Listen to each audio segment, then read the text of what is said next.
Salut, je suis Vincent, je suis médecin.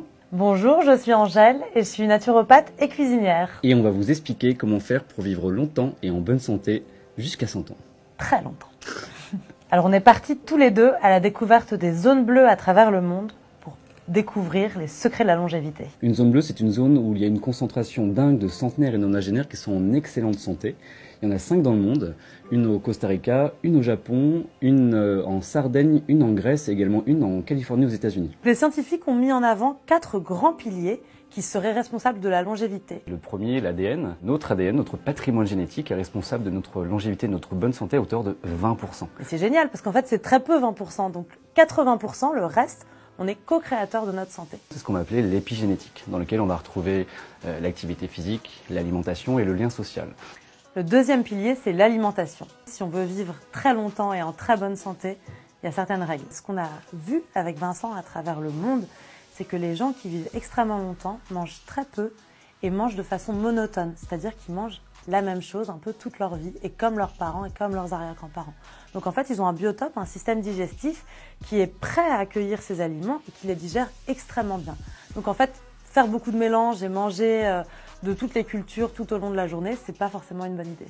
Il va peut-être falloir un peu plus facilement s'orienter sur les produits biologiques sans pesticides. C'est une chose qui n'était pas une évidence pour moi avant de commencer le programme. J'avais l'impression que ça me demandait un effort d'aller chercher le rayon bio dans les magasins. Au final, c'est pas beaucoup plus cher d'aller manger bio.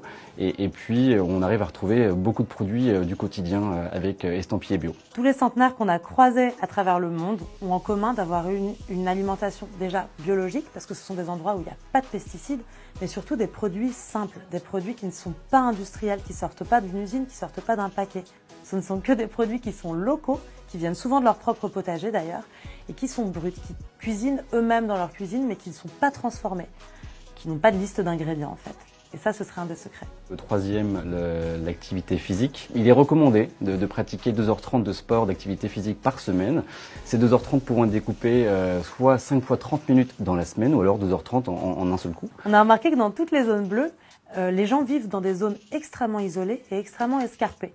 Donc en fait, toute leur vie, ils ont marché doucement, mais de façon constante. Vous pouvez également, je ne sais pas pour les Parisiens ou ceux qui ont le métro, mais vous forcer un petit peu à prendre plutôt les escaliers plutôt que les escalators. C'est vrai que ça embête un petit peu tout le monde, mais finalement, ce sont des exercices assez simples à mettre en place en application dans la vie de tous les jours. Le quatrième pilier de la longévité, et ça c'est très intéressant pour nous, surtout si on est citadin ou si on n'a pas trop le temps de voir notre famille et nos amis, c'est le lien social. Tous ces gens-là, tous ces centenaires et super centenaires, etc., peu importe leurs milieux sociaux, sont très proches les uns des autres.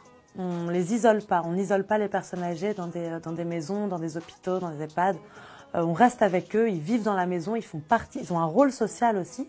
Ils s'occupent de la cuisine ou des petits-enfants ou du potager, enfin peu importe, mais ils ont une vraie mission, ils sont vraiment au centre, ils restent dans leur famille et parfois il y a 4, même 5 générations qui vivent dans le même foyer. Je ne peux que vous recommander d'aimer vos familles, vos amis et vos parents, vos enfants.